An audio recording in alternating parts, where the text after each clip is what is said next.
So, a convicted war criminal walks into a TV studio and gets a standing ovation. Absurd?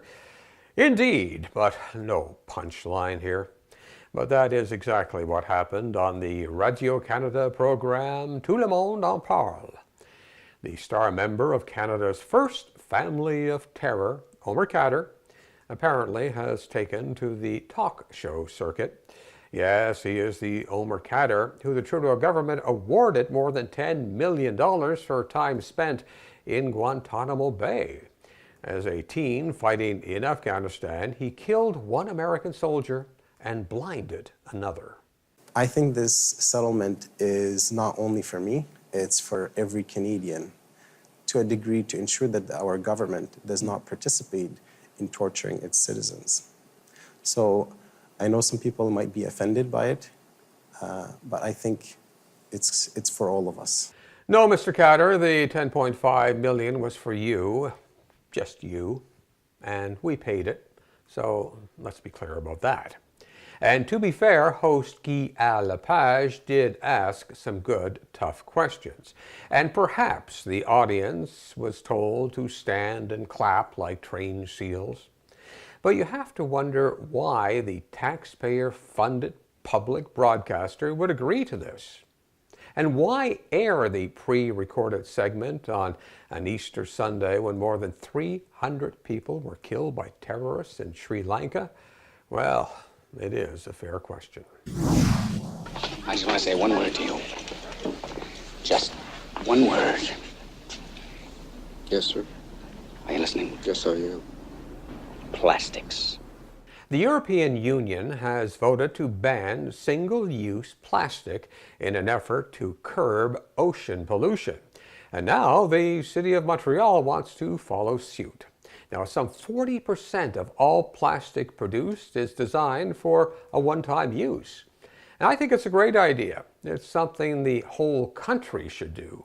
The amount of packaging we use is obscene, and much of it eventually makes its way into the oceans. Now, the Plant Administration deserves credit for this. Let's just hope the City Hall is not as clumsy as it has been in the past in carrying out its agenda.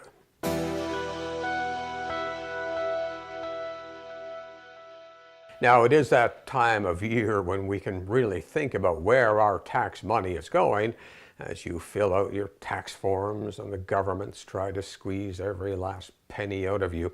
Consider this: the Canada Revenue Agency has decided to write off more than $133 million in taxes owed by a single taxpayer.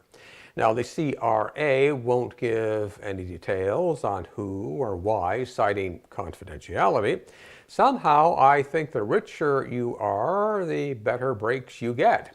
For the average Joe, we are just taxed and taxed and taxed, and we don't get a break. The Canadians win the Stanley Cup!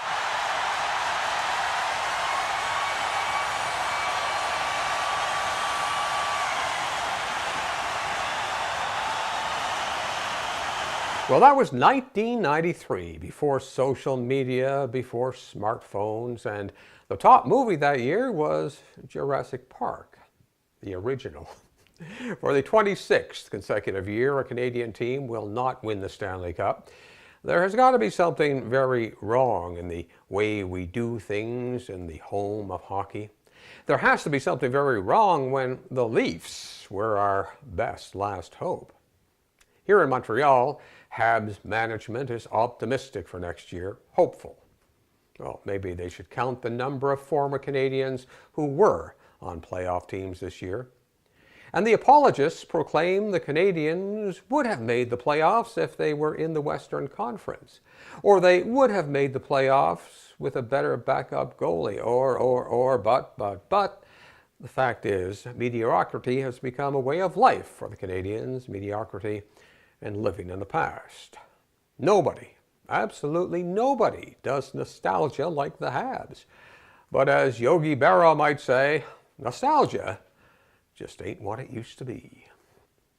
I'm Barry Wilson. You can follow us on Facebook, Twitter, and YouTube. And if you like what you see, please share it. And don't forget to check out our weekly poll on Facebook. We want to know what you think.